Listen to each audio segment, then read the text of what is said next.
দর্শন করার জন্য, তার সাথে সম্পর্ক করার জন্য তার কাছে যায়। মেয়েটা কখনো কিন্তু মোবাইল ব্যবহার করে না, তার প্রেমের সম্পর্ক নেই।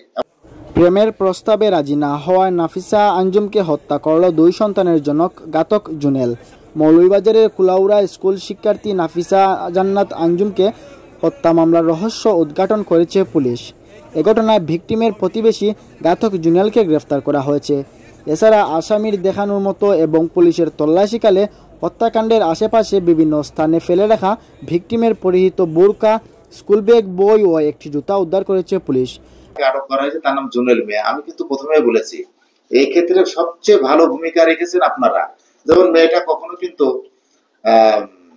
মোবাইল ব্যবহার করে না, তার প্রেমের সম্পর্ক নেই। আমরা সবসময় যেন একটা ঘটনা হলে যে প্রেম করছে কিনা, কোথাও হারিয়ে গেছে কিনা, মোবাইল ব্যবহার করে কিনা, কোনো কিছুই না। শুধুমাত্র স্থানীয় মানুষ যে একটা মেয়ে হারিয়ে গেল এবং তার একটা লাশ পাওয়া গেল, তাহলে তাকে তো এই লাশটাতে, সে তো একটা সুস্থ সবল একটা মেয়ে, এই সুস্থ সবল একজন মেয়েকে এখানে ফেলে রাখলো কে, মানে মেরে ফেললো কে? এই ধরনের কোনো খারাপ কাজের সঙ্গে লিপ্ত থাকতে পারে কারা? স্থানীয় মানুষ কিন্তু বিভিন্ন রকম বলছে যে এই ধরনের জুনেল মিয়া সম্পর্কে কিছু তথ্য দিয়েছে, যে প্রিভিয়াস ওই এলাকায় 5 থেকে 6টা ঘটনা আমাদেরকে বলছে। মানে তারা কিন্তু গোপনে আমাদের টিম কাজ করতেছে যে জুনেল মিয়া কিন্তু মেয়েরা চলাফেরা করলে, ওখানে একটা মেয়ের নাম আমি এখানে প্রকাশ করতে পারবো না, ওই মেয়েটার সঙ্গে গত 3 দিন তাকে ফলো করতেছে। সে মেয়েটা কিন্তু বলছে গত 3 দিন আমাকে ফলো করতেছে। সেও তো তার টার্গেট হয়ে যেতে পারতো। আমরা তার নাম আমরা প্রচার করব না, সে আমাদেরকে হেল্প করেছে। মানে আমাদের কথা হচ্ছে ওই এলাকায় খারাপ কাজ করার জন্য কি কোন কোন, এবং মেয়েটা যে সময় হারিয়েছে ওই সময় থেকে ক্লাস এই সকাল 9টা 9:30 পর্যন্ত তাকে কোন কোন জায়গায় দেখা গেছে, 2-1 ব্যক্তি আমাদের কাছে সেরকম ইনফরমেশন দিয়েছে। সেটার হিসাবে আমরা ঠিক আছে স্টার্ট করতে গিয়ে আমাদের কাছে জিজ্ঞাসাবাদের এক পর্যায়ে আর কি সে স্বীকার করতে বাধ্য হয়েছে। সে আমাদেরকে বিভ্রান্ত করার জন্য অনেক তথ্য দিয়েছে। প্রত্যেকটা তথ্য আমরা কিন্তু যাচাই করেছি, প্রত্যেকটা মিথ্যা। কারণ একজন যখন কোনো তথ্য দিবে আমরা তো যাচাই করবো, গায়ের জোরেতে কিছু করবো না।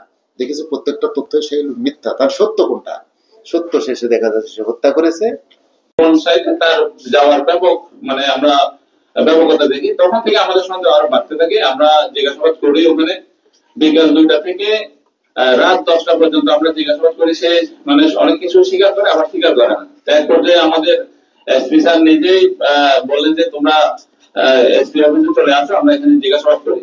তো ওখানে এসপি স্যার আমরা এখানে নিয়ে আসার পরে স্যারের উপস্থিতিতে স্যার আরো ব্যাপক জিজ্ঞাসাবাদের ভিত্তিতে রাত 12টার সময় সে স্বীকার করে যে পুরো ঘটনাটা আমাদের কাছে খুলে বলে, এবং তার দেওয়া তথ্য ভিত্তিতে পরবর্তীতে ওখানে লোকাল কিছু মিডিয়া ছিল মনে হয়, মানে তৎকালীন আর স্থানীয় লোকজনের উপস্থিত ছিল, তাদের উপস্থিতিতে আমরা এই যে ভিকটিমের যে পরিহিত বোরকাটা আমরা ওই লাস্ট যেখানে পাই তার পাশে একটা কবরস্থান ছিল, কবরস্থানের পাশে একটা নির্জন জায়গা থেকে এটা উদ্ধার করি।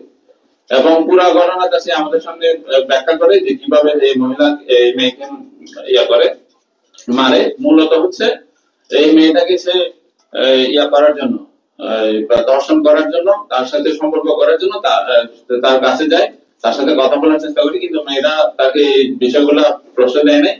সে তখন পিছন থেকে ঝাপটা ধরার পরে সে চিৎকার করে। এই চিৎকার করাতে সে তার মুখ বন্ধ করে গলা দিয়ে তাকে হত্যা করে। এই হচ্ছে মূল বিষয়।